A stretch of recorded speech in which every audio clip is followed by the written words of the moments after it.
Voltando aqui para as notícias de Brasília, Débora, a Comissão de Constituição e Justiça da Câmara discute um projeto de lei que proíbe a utilização de telefones celulares em sala de aula.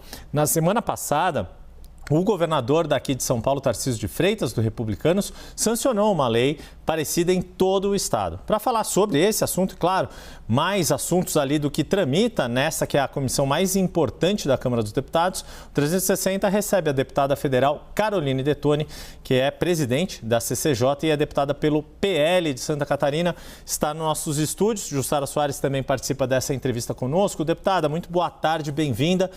Obrigado por estar conosco aqui, importante ouvi-la. Vou começar então com essa questão da discussão sobre a proibição dos celulares nas escolas.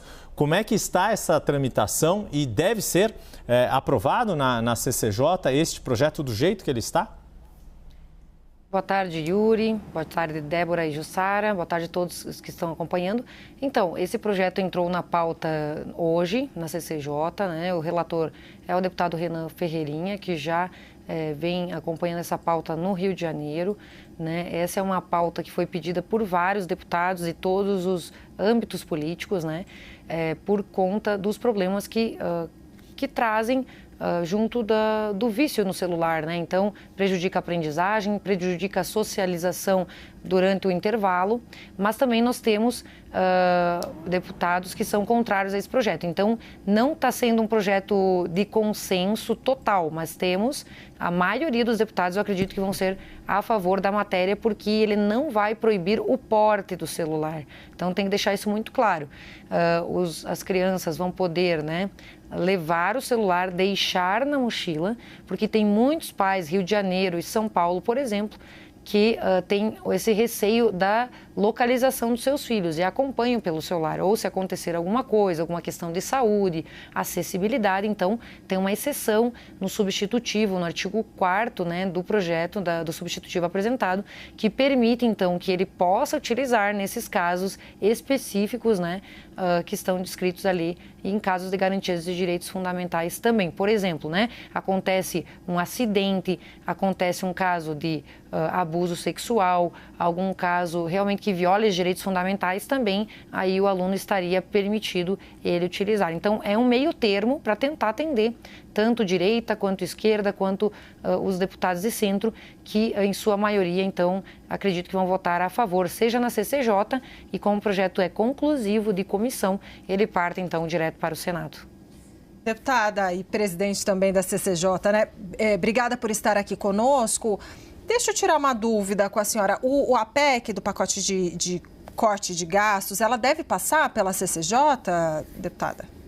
Então, a PEC está na CCJ atualmente, mas o Lira já anunciou que ele, caso não tivesse um acordo para a votação, e não há um acordo, porque hoje, durante todo o ano, e de acordo com todas as votações ao longo do ano, o governo não tem maioria na CCJ, né?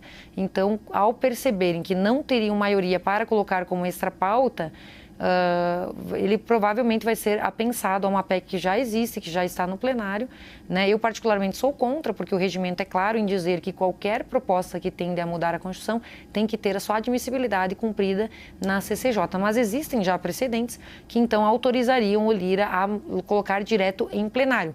Mas como o próprio Lira falou, o presidente Lira falou na semana passada, hoje o governo não teria votos então para aprovar a medida.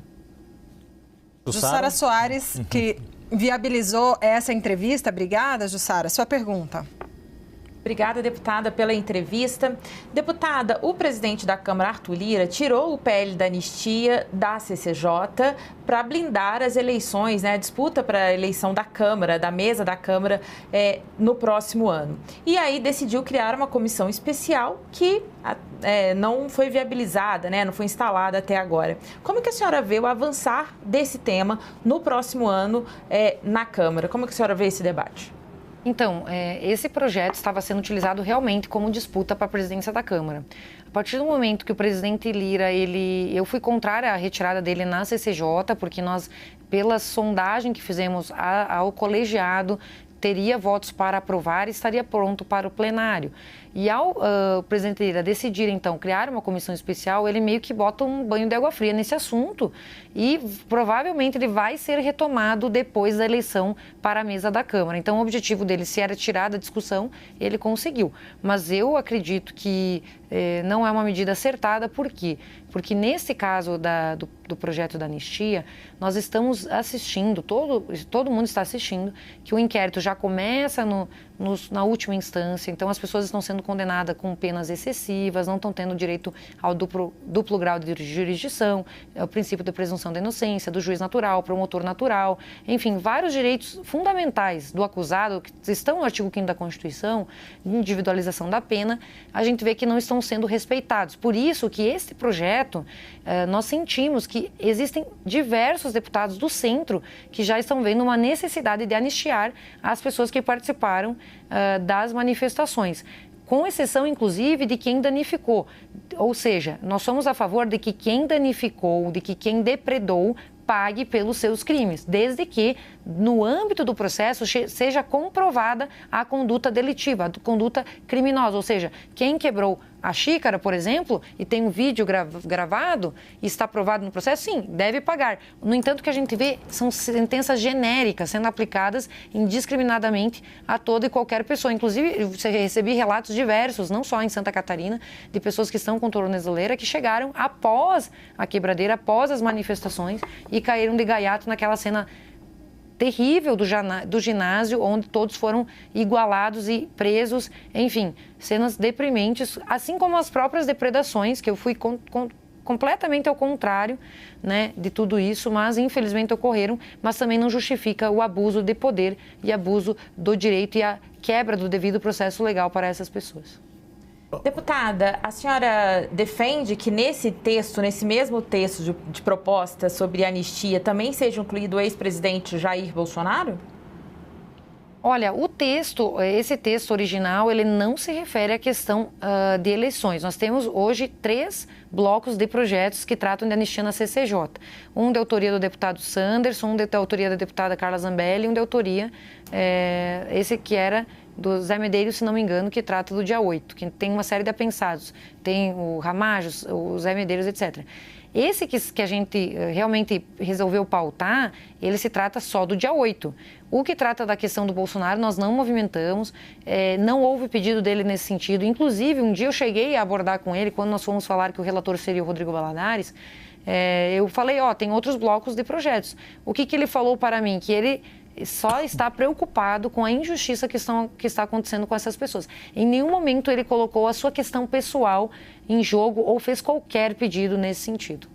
Deputada, a gente tem visto aí na CCJ, durante a sua gestão ao longo deste ano, um avanço de uma série de pautas caras ao seu campo político, ao campo da direita conservadora. No ano passado, o presidente da CCJ era o deputado Rui Falcão, do PT, que adotou uma outra linha de encaminhamento ali da pauta, não tão ideológica, digamos assim.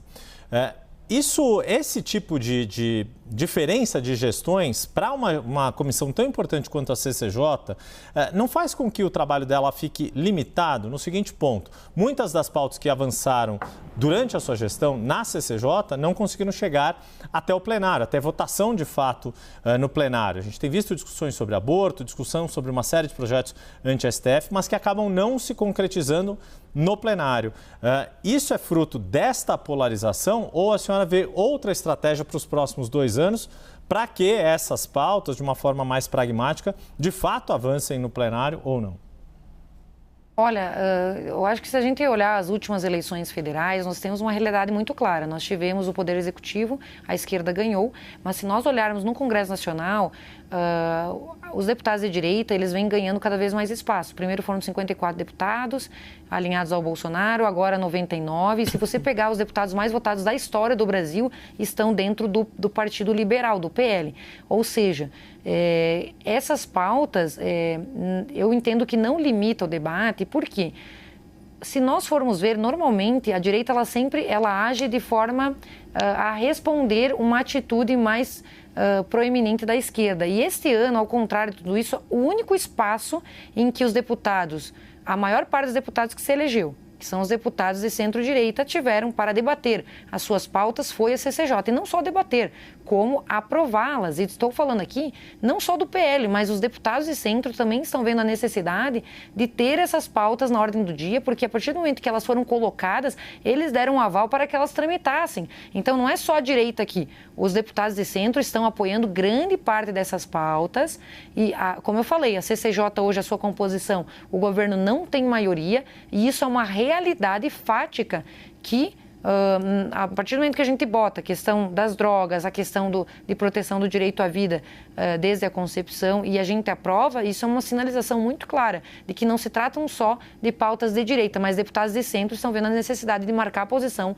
também nesses assuntos. E o fato de não ter seguido ao plenário, isso é uma decisão do presidente da Casa, mas muitos deles foram aprovados, como o projeto 709 com relação ao MST, que vários projetos do agro foram aprovados. Então, assim, eu acredito que a CCJ deixa uma sinalização muito clara de que a oposição ela está forte, ela tem se posicionado, ela tem também requerido protagonizar um pouco o debate público com êxito, inclusive. Deputada, a senhora, na resposta anterior, a senhora citou eleição da presidência da Câmara. Queria a sua opinião, porque o favorito hoje, que é o deputado Hugo Motta, para disputar a presidência da Câmara, tem aí o apoio do PL e do PT, né? Assim, dois partidos mais antagonistas ideologicamente. Ele disse também, eu apurei, que ele ia tentar procurar deputado por deputado. Quero duas perguntas em uma. Quero saber se a senhora conversou, se ele te procurou, a senhora conversou com ele e qual a avaliação sobre a candidatura dele, considerando esse avanço da direita que a senhora mesma mencionou, e se a direita deveria estar lançando um nome alternativo, um nome paralelo, uma candidatura mais alinhada exatamente com os compromissos desse campo ideológico. Então, eu acho que a direita vem percebendo que enquanto não há o plano ideal de ter maioria... Porque assim, como é que a direita vai lançar um candidato para ter 20, 30 votos? Como foi a postura adotada no Senado, na última eleição para presidente do Senado, eles lançaram um candidato próprio. E ficaram sem comissão, e ficaram sem relatorias. Os senadores mesmos declararam isso. Ou seja, eles perceberam que enquanto não forem maioria, que a melhor estratégia é apoiar o candidato que vai ganhar e negociar os espaços de posições estratégicas para cada espaço, né? Porque tanto Câmara quanto Senado, elas espelham a pluralidade da sociedade. Então, deixar que cada um debate suas pautas também é importante. Então, eu vejo que na Câmara foi percebido que, se hoje eu estou na CCJ, foi porque em algum momento nós apoiamos o candidato que venceria. E isso foi negociado, esse espaço, né? E isso foi vantajoso para a direita, assim como foi vantajoso para a esquerda. Agora, lançar um candidato para perder e assim ficar no ostracismo, sem protagonismo, eu acredito que não é um bom negócio. Então, eu vejo... Assim, nós conversamos, sim, tivemos uma conversa, os deputados de oposição, com o Hugo Motta, onde entregamos uma lista das prioridades, basicamente aquilo que foi aprovado na CCJ, e ele ficou de analisar e depois dar uma posição. Mas eu acredito que a decisão do presidente Lira de deixar a anistia para depois das eleições foi uma decisão estratégica para que justamente essa polarização não prejudicasse o apoio de ambos os partidos.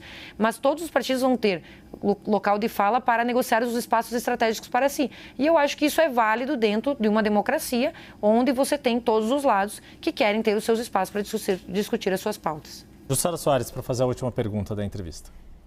Deputado, uma das pautas ali que foram bandeiras na sua presidência na CCJ foi, por exemplo, o pacote chamado, popularmente de anti-STF, que foram aprovadas algumas pautas nesse sentido. Porém, é um exemplo ali, claro, de que não avançou no plenário nem nas comissões. Meu questionamento o quanto que a sua presidência, o avanço na CCJ durante esse ano é só uma bandeira, uma sinalização, marcar uma posição e o quanto isso tem chance, de fato, de avançar, visto que a gente está falando aqui de uma nova presidência da Câmara que começa no ano que vem. Olha, eu vejo que é o primeiro passo. Por exemplo, a PEC da vida, que garante o direito à proteção à vida desde a concepção, e quero deixar claro que foi aprovada na CCJ, ela mantém as excludentes de licitude previstas na legislação penal, tá? Então, em caso de estupro, de perigo de vida para a mãe, de anencéfalo, é permitido ainda a interrupção da gravidez, mesmo com a aprovação da PEC da vida. Quero deixar isso claro porque foi dada uma fake news e que seria proibido. Mas é importante essa sinalização. Essa PEC estava parada há 12 anos, né? E foi dado o primeiro passo com a admissibilidade. O Hugo Mota é um deputado católico, talvez ele não deu retorno sobre essa pauta, mas acredito que talvez a bancada evangélica vai marcar uma reunião com ele sobre isso. Isso já me foi sinalizado. Com relação ao pacote de reequilíbrio entre os poderes, que é referente à PEC 8, que limita as decisões monocráticas, a PEC 28, que susta as decisões que invadam competência do Congresso Nacional, e os dois projetos de lei que atualizam a lei do impeachment para criar mais crimes de responsabilidade quando o ministro se posiciona politicamente. Eu falo que o tribunal tem uma natureza política, desvirtuando da função da magistratura e se imiscuindo na política do dia ou com ativismo judicial. Todos os deputados de centro que deram apoiamento para essas pautas serem aprovadas. E existe uma queixa muito grande hoje dentro do Congresso Nacional de que realmente está insustentável essa invasão de competência cotidiana do Poder Judiciário no Legislativo. E, claro, o Lira despachou essas propostas quando estava na discussão sobre transparência de emendas. Quero deixar claro que sou absolutamente favorável à transparência das emendas parlamentares. Quanto mais transparências e rastreamento, melhor para a democracia brasileira, para o uso do dinheiro público, que deve ser feito sempre com responsabilidade. Mas, realmente, aproveitamos essa janela de oportunidade para pautar esses itens, mas os próprios deputados dizem que é necessário. Isso não se trata de matéria ideológica. Quero dar aqui um exemplo muito importante que não é ideológico e que aconteceu recentemente. O caso da desoneração da folha de pagamento, que foi aprovado pela Câmara Federal, 513 deputados, aprovado por 81 senadores. Aí o presidente Lula vetou a prorrogação da desoneração da folha e nós derrubamos o veto na sessão do Congresso Nacional. O presidente Lula continuou não gostando e aí ele peticionou para o Supremo. Aí, por decisão monocrática, o Zanin, ex-advogado Lula, que é hoje ministro do Supremo Tribunal Federal, devolveu o tema para o Congresso dizendo assim: olha, não gostamos dessa decisão, vocês vão ter que legislar em sentido contrário ao que o povo, ao que os representantes do povo quiseram, a soberania do Congresso Nacional, sob pena de eu, por decisão judicial, legislar a respeito. E aí o que nós fizemos? Tivemos que fazer isso. Isso foi terrível. Aí, o que poderia ter sido feito? Baseado no artigo 49, inciso 11 da Constituição, ou seja, cumpra o Legislativo zelar pela sua competência normativa em face dos demais poderes. Poderíamos ter sustado essa decisão porque estava invadindo a soberania do Congresso. Ou seja, os deputados votaram tanto a PEC 8 quanto 28 por verem a necessidade de voltar o respeito ao Congresso Nacional e não essa soberania hoje que existe do Judiciário sobre os demais poderes. Deputada, a gente precisa encerrar, mas só muito rapidamente, só para... A senhora falou que é a favor da transparência, da rastreabilidade das emendas. Queria só saber se a senhora, como a senhora avaliou, se a senhora concordou com a decisão de Flávio Dino e referendada pelos 11 ministros, né, do Supremo, sobre endurecendo um pouco mais a questão da liberação, de condições para a liberação das emendas. Eu, na verdade, entendo que isso seria uma questão a ser... as normas com relação a isso deveriam ter sido feitas no próprio Congresso Nacional. Eu discordo da forma como está sendo feito. Por quê? Porque é o Judiciário se interrompendo, se intrometendo numa atividade do Poder Legislativo. E os poderes são iguais entre si. Mas do conteúdo? Com relação ao conteúdo, da transparência e tudo mais, eu acredito que essas normas deveriam ter sido feitas pela própria Câmara. Mas, se o Congresso Nacional quiser, eu entendo que ele é soberano. Que se os presidentes das casas quiserem, eles podem rever, inclusive, essas decisões judiciais. É o que diz a PEC 28. Mas aí cabe aos membros da casa. Mas, digo aqui, sou a favor da transparência, da rastreabilidade, pelo bem da nação brasileira.